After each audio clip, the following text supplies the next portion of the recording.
Vamos lá. Primeira carta de Paulo aos Coríntios, capítulo 1. Nós leremos capítulo 13, nós leremos do primeiro versículo ao 13º, ou seja, todo o capítulo. Eu lerei e os irmãos acompanharão. E eu passo a mostrar-vos ainda um caminho sobremodo excelente. Ainda que eu fale línguas dos homens e dos anjos, se não tiver amor, serei como o bronze que soa, ou como o símbolo que retine. Ainda que eu tenha o dom de profetizar e conheça todos os mistérios de toda a ciência, ainda que eu tenha tamanha fé a ponto de transportar montes, se não tiver amor, nada serei. E ainda que eu distribua todos os meus bens entre os pobres, e ainda que entregue o meu próprio corpo para ser queimado, se não tiver amor, nada disso me aproveitará. O amor é paciente, é benigno.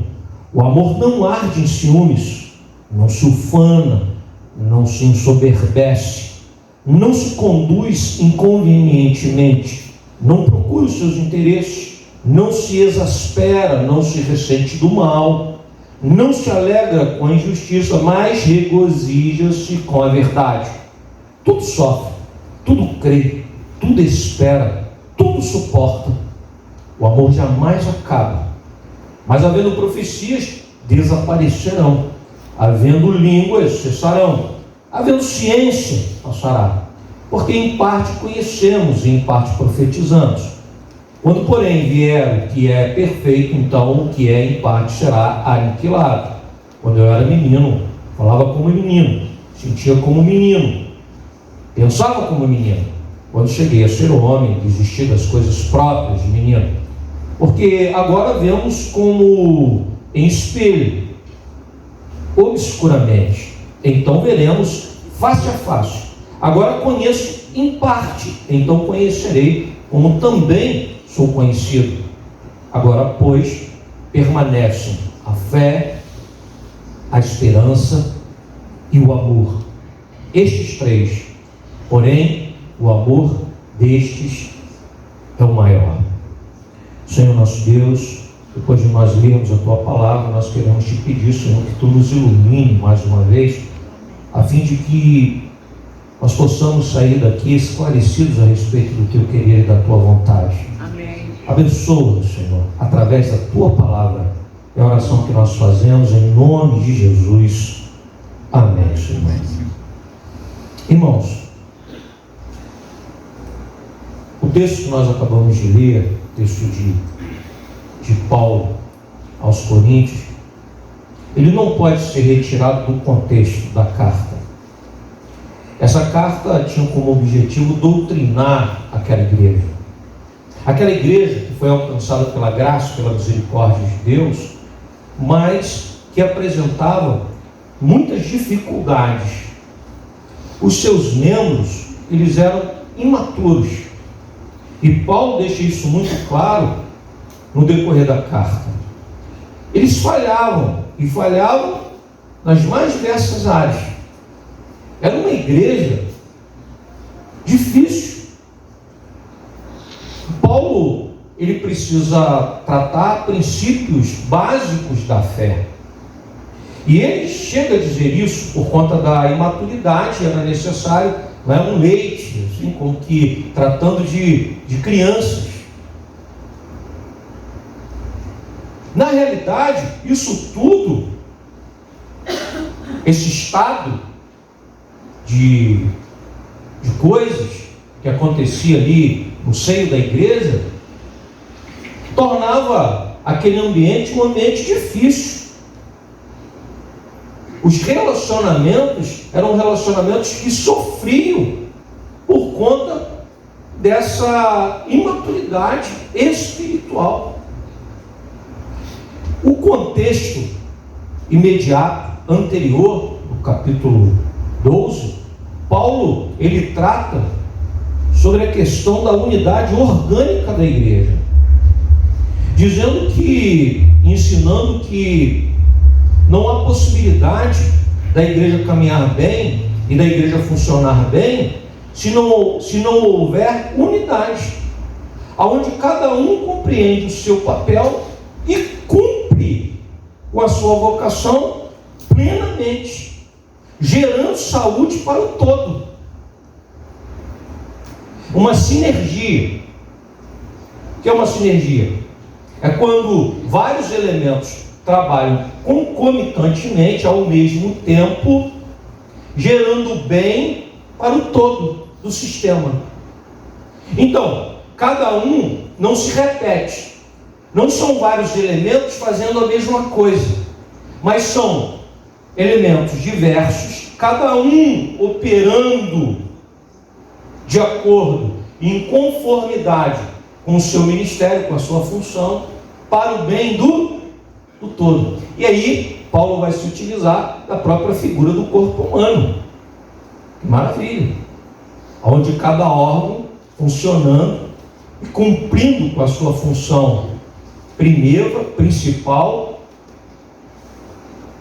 gera o bem-estar para o todo. O coração sendo o coração, o fígado sendo o fígado, o pâncreas sendo o pâncreas, cada um funcionando no exercício da sua função, gerando o bem para o todo. Mas para que isso fosse possível, aí ele chega ao capítulo 13. Bom, não seria a partir de um exercício meramente humano. O que ele está dizendo aos irmãos é o seguinte: o que eu proponho, ou o que eu passo a mostrar-vos ainda, é um caminho sobremodo excelente. Ele diz assim: há um caminho para que vocês possam viver aquilo que é proposta de Deus para a igreja. E aí a gente precisa trilhar esse caminho. Um caminho chamado amor, que é o tema do sermão dessa noite. Um caminho chamado amor. E aí a gente observa que esse caminho proposto por Paulo, que na verdade é o caminho proposto por Cristo Jesus, porque na verdade foi o próprio Cristo que disse que nós seríamos conhecidos pelo amor com que nós nos amamos. Isso, não é? Isso é fator identitário, isso diz respeito à nossa identidade. Nós somos a igreja de Cristo porque nós nos amamos.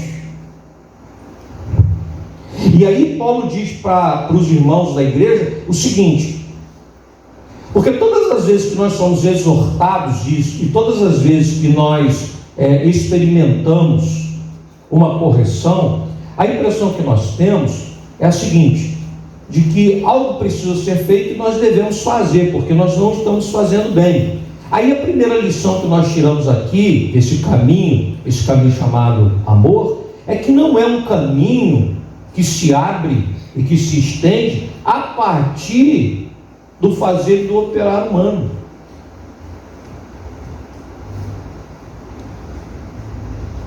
E aí ele começa dizendo: ainda que eu fale a língua dos homens e dos anjos. Vamos entender sempre que Paulo ele passa a utilizar uma argumentação hiperbólica, ou seja, ele sempre estende, né, o desenvolvimento das suas ideias, a fim de mostrar o extremo. Ele não quer dizer aqui que existam línguas de anjos. Para quem gosta de defender essa tese, não é isso que ele está dizendo. O tempo todo ele parte da ideia de que aquilo que é inatingível, ainda assim, se o homem conseguisse realizar a partir do seu próprio operar, se não fosse através do caminho chamado amor, não iria funcionar. Não para a igreja.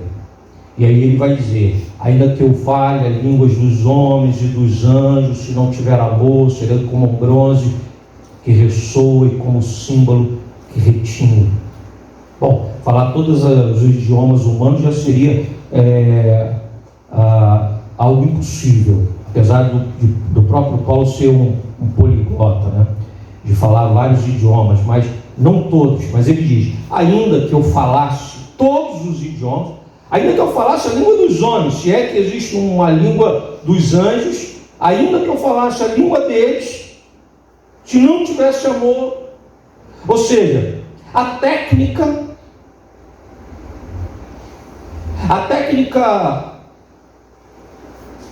utilizada pelo homem não é capaz de dar conta, se não for a partir dessa verdade, de que nós fomos convidados, nós fomos agraciados para andarmos e trilharmos por esse caminho. E ele continua dizendo: ainda que eu tenha o dom de profetizar e conheça todos os mistérios de toda a ciência, ainda que eu tenha tamanha fé a ponto de transportar montes, se não tiver amor, nada, o quê? Serei. Nada. Tudo se esvazia, tudo perde sentido. Mesmo todo conhecimento adquirido, mesmo todo o potencial para adquiri-los, redundarão em nada, se nós não entendermos que o amor é um caminho, uma vereda, uma senda aberta pelo próprio Deus em Cristo Jesus. Bom, escrevendo a ideia do caminho para o judeu fazia todo sentido, né? Porque falar em caminho era falar sobre o caminho, e logo eles vinha à mente a ideia do caminho trilhado por Abraão. Vai no meio da tua parentela, vai para a terra que eu te mostrarei. O caminho aberto por Deus para que o povo passasse a pés enxutos pelo Mar Vermelho. O caminho, travessia do Rio Jordão. Bom, escrevendo para um povo de mentalidade romana, o caminho também fazia sentido, já que foi durante o Império que toda a Europa, e além dos limites da Europa, limites esses pertencentes ao poderio do Império, conheceram as rotas e os caminhos abertos para que o exército pudesse se deslocar rapidamente para qualquer ponto do Império sem grandes dificuldades.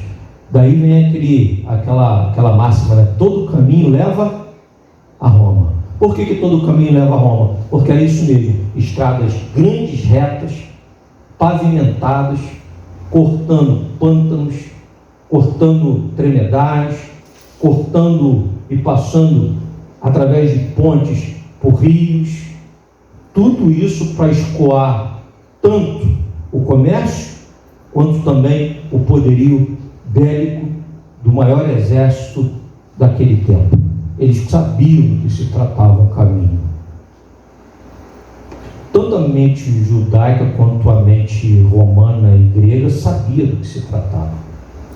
E é por isso que Paulo usa a figura desse caminho, que ele diz assim, que é sobremodo excelente e que não há possibilidade de nós alcançarmos os nossos objetivos se nós não trilharmos por esse caminho. Mas não é caminho aberto por mãos humanas, é caminho aberto pelo próprio Deus. Esse caminho chamado amor é um caminho que faz de cada um de nós homens e mulheres diferentes daquilo que essencialmente nós somos. Esse é um ponto que eu gostaria de chamar a atenção dos irmãos. É um caminho que, a partir do momento que a gente entra agraciados por Deus e começamos a trilhá-lo, nós deixamos de ser, deixamos de funcionar como nós funcionávamos de acordo com a nossa própria essência. E aí ele vai dizer assim: o amor é paciente, é benigno, o amor não arde ciúmes, não se ufana, não se ensoberbece. Tira o homem da condição que ele estava. A partir do momento que a gente coloca o pé no caminho, a gente vai deixando um estado e passando a experimentar uma outra realidade. Por quê? Porque, na verdade, a nossa essência não é nada paciente, a gente não é nada benigno. A nossa benignidade, ela tem limites. Vai além das fronteiras da nossa casa, da nossa parentela, não vai. Ela fica lá, restrita a meus próprios interesses, aquilo que para mim é melhor, para minha família, para os meus, para aqueles que fazem parte do meu convívio. Aí ele vai dizer assim: não se arde ciúmes, mas nós somos ciumentos. E somos ciumentos por natureza. Bota as crianças para brincar, 2 aninhos, né? E a gente vai experimentar essa essência que já está lá. O que é dela é dela. E se a outra se aproxima, não vai dar bom. Está na essência, tá? É da nossa natureza, está nas crianças. Aquela ideia de que nas crianças, não, as crianças elas são anjinhos e, portanto, não, o André sempre esteve aqui. A essência do André vem do ventre da minha mãe. A tua também. Daí vai dizer assim: em pecado me concebeu minha mãe. É daí que a gente vem, essa é a nossa aparência, esse é o nosso jeito. Aí ele continua dizendo: não se conduz inconvenientemente, não procura os seus próprios interesses, não se exaspera, não se ressente do mal, não se alegra com a injustiça, mas regozija-se com a verdade. Tudo sofre, tudo crê, tudo espera, tudo suporta. Tudo diferente de mim, tudo diferente do que minha carne deseja, tudo diferente do que minha alma almeja, tudo diferente. Mas que só é possível a partir do momento que nós estamos trilhando esse caminho, que é caminho de amor, que é a proposta de Deus para a nossa vida. E é isso que Paulo está dizendo. Não vamos procurar resolver os nossos problemas em outras áreas, nós vamos resolver os nossos problemas a partir dessa verdade, que nós estamos trilhando um caminho que não foi aberto por mãos humanas.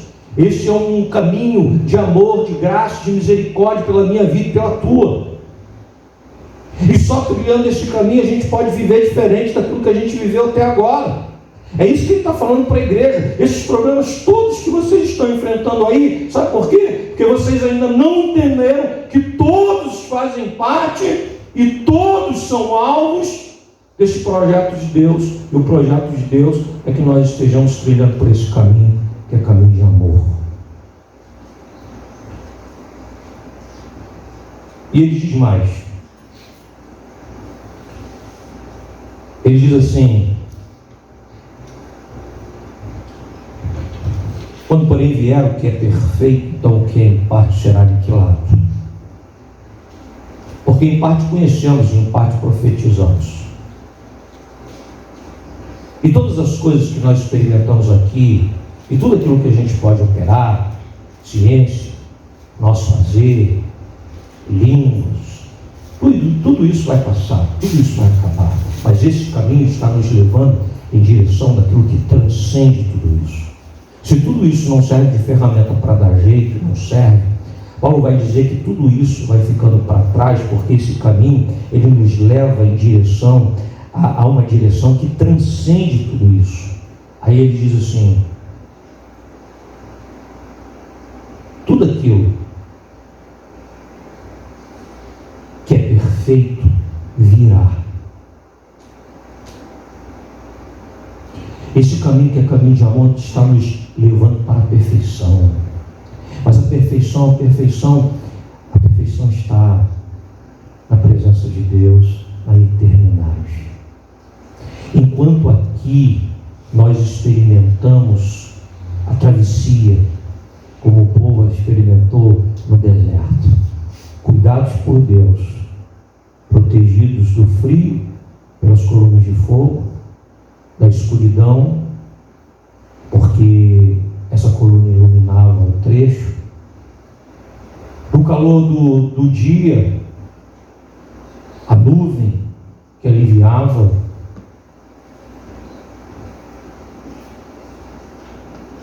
o maná que caía do céu, tudo isso, um agir de Deus em um caminho que não é caminho aberto por mãos humanas.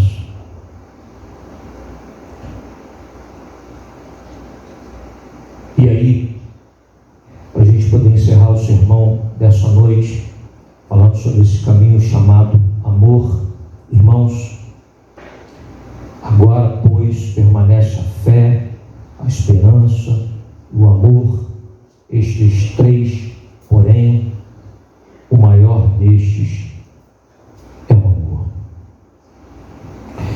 É o amor. O amor que não nasceu no meu coração e no teu, mas nós fomos visitados por Ele. O amor de Deus pela minha vida e pela tua, entregando o seu Filho para morrer no nosso lugar. O castigo que deveria pesar sobre a minha vida e sobre a tua, Ele levou sobre si. O amor totalmente desconhecido do ser humano afastado de Deus, mas que agora é possível, porque Ele mesmo se revela e Ele mesmo nos convida, caminho aberto por Ele, para que a igreja possa trilhar, para que a família possa trilhar, para que você possa caminhar, caminho de amor, não aberto por mãos humanas, caminho de amor que nos leva para longe daquilo que nós somos essencialmente, caminho de amor que nos leva para um lugar que transcende toda a realidade,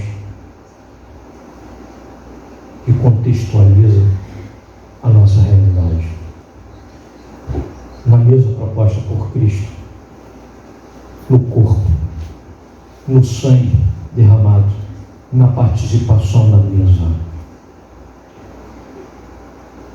Igreja, só é possível trilhando esse caminho. Igreja só é possível porque nós estamos cada vez menos parecidos com aquele que nós éramos, ou quem nós éramos, e estamos nos tornando cada vez mais parecidos com a proposta de Deus para nós, que é Cristo Jesus, o nosso modelo, Senhor e Salvador nosso, o caminho, a verdade e a vida. Que Deus